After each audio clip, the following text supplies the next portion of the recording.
تعالوا بقى النهارده كده نجرب مع بعض طاقية السلطان ونشوف هنعملها ازاي، وهقول لكم بقى اذا كانت هتطلع معايا حلوه ولا وحشه. كمان العجينه بتاعتها اللي اكتشفته يعني هي حلوه جدا، شبه عجينه البريوش هي. يعني ما فيهاش افتكاسات ولا اختراعات ولا اي حاجه. شايفين كمان هي كانت لسه سخنه على طول. هوريها لكم من جوه الطبقات بتاعتها عامله ازاي اهو. بتطلع العجينه معاكي هشه جدا، وكمان الطبقات دي بتديها شكل حلو، ومحشيه شوكليت يعني كمان حلوه. شايفين شكلها؟ يلا نروح بقى على الفيديو ونشوف هنعملها ازاي مع بعض. اول حاجة عندي هنا كده بولة، هنحط فيها نص كوباية مية دافية، وهضيف عليها كمان نص كوباية من الحليب دافية، وهضيف عليها ربع كوباية من الزيت،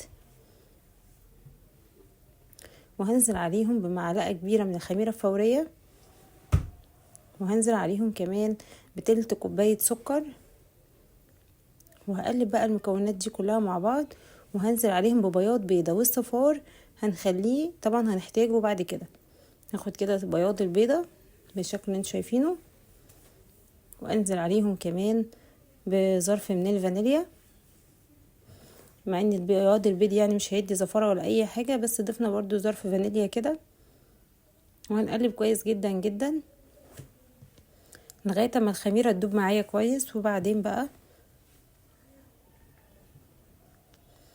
اهو شايفين كده، لازم اهم حاجة تقلبي الخميرة كويس. هنزل بقى بكوباية من الدقيق، الوصفة دي محتاجة 3 كوبايات ونص من الدقيق بالظبط. هننزل بكوباية ونقلب كويس جدا، وكوباية كوباية كده لغاية اما نلم العجينة ونشوفها اذا كانت مظبوطة معانا ولا لا. طبعا اول كوباية دي لازم تضربيها كده بالمضرب اليدوي كويس علشان ما تكتلش معاكي وتبقى مش كويسة.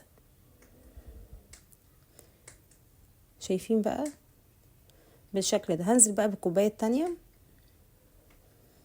وهقلب برضو كويس اهو كده. نيجي بقى عند الكوباية التالتة، خلاص بقى هنعجن بايدينا. ادي الكوباية التالتة، يبقى كده فاضل نص كوباية. هعجن بقى كويس جدا والم العجينة بتاعتي دي كلها اهو كده. ضفت بقى اخر حاجة اللي هو نص كوباية، وكده العجينة هتبقى مظبوطة معايا خالص. هتلمي بقى العجينة كده كويس جدا بباقي الدقيق ده لغاية ما تبقى العجينة معاكي بتلزق. هي كده خلاص مظبوطة، ومش هتضيف عليها اي اضافات تانية ولا اي دقيق. شايفة بالشكل ده هي بتلزق. قسمتها بقى كده على جزئين.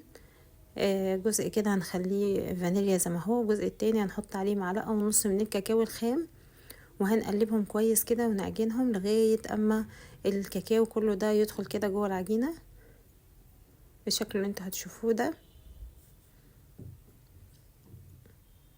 لو الكاكاو معاكي ما تعجنش كويس، ضيف عليه بقى معلقة السمنة او معلقة زيت او معلقة زبدة الموجود عندك.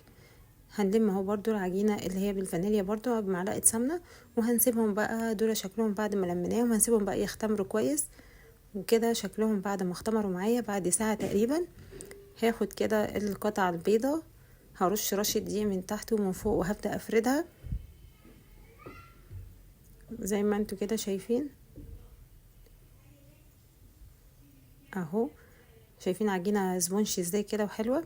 هبدأ بقى افردها كده، بحاول بقى على قدر ما يكون تكون يعني ايه مستطيلة شوية، ما تكونش مدورة او اي حاجة، يعني المهم تبقى مستطيلة مربعة. وهفرد بقى الجزء كمان التاني اللي هو شوكولاتة، وهحط بقى الجزء الابيض الشوكولاتة على الجزء الابيض بالشكل اللي انتوا شايفين ده. وهبدأ بقى كده افردهم مع بعض. عندي بقى هنا كمان شوكولاتة كده قابلة للدهن، هفرد بقى كده شوية شوكولات كمان. لو عندك حبة مكسرات ممكن تحشيها عادي، مفيهاش اي مشكلة. كمان شوكولاتة شيبس ممكن تحطي جواها عادي. شايفة كده. هحط بقى كمية شوكولاتة كويسة، وبعدين بقى هلف الرول كده، واخر جزء بقى هقطعه بالطول كده زي ما انتوا شايفين، بحيث ان هو الجزء ده اللي هيدي الشكل، للعجينة بتاعتنا او للطاقية دي، طاقية السلطان. وبعدين بقى شايفين بالسكينة بتاعة البيتزا، قطعة البيتزا اي حاجة تمام، هنلفها كده لف زي ما انتوا كده شايفين اهو. اهو انتي بتاخديها كده بتلفيها لفة، هي بتتشكل معاكي بالشكل ده على طول اهو.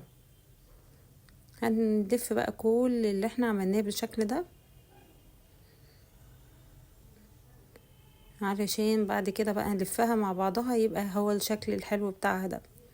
شايفين بقى؟ هاخد بقى الجزء كده وهلفها عليه، وبعدين هجيب بقى صينية عندي تكون صغيرة شوية واحط فيها الطاقية دي، وهسيبها بقى تخمر. لازم اهم حاجة تدهنيها بسمنة وتسيبيها بقى تخمر.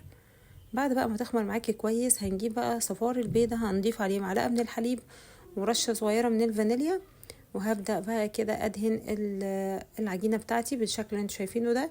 طبعا هنكون مسخنين الفرن بتاعتنا على درجة حرارة 200 قبلها كده ب10 دقايق، وبعدين هندخلها الفرن على رف اوسط. شايفين بقى ده شكلها اهو. بعد بقى ما دخلت الفرن وخرجت معايا، طلعت بقى بالشكل الجميل اللي انتوا شايفينه ده. اتمنى بقى انتوا تجربوا الوصفة دي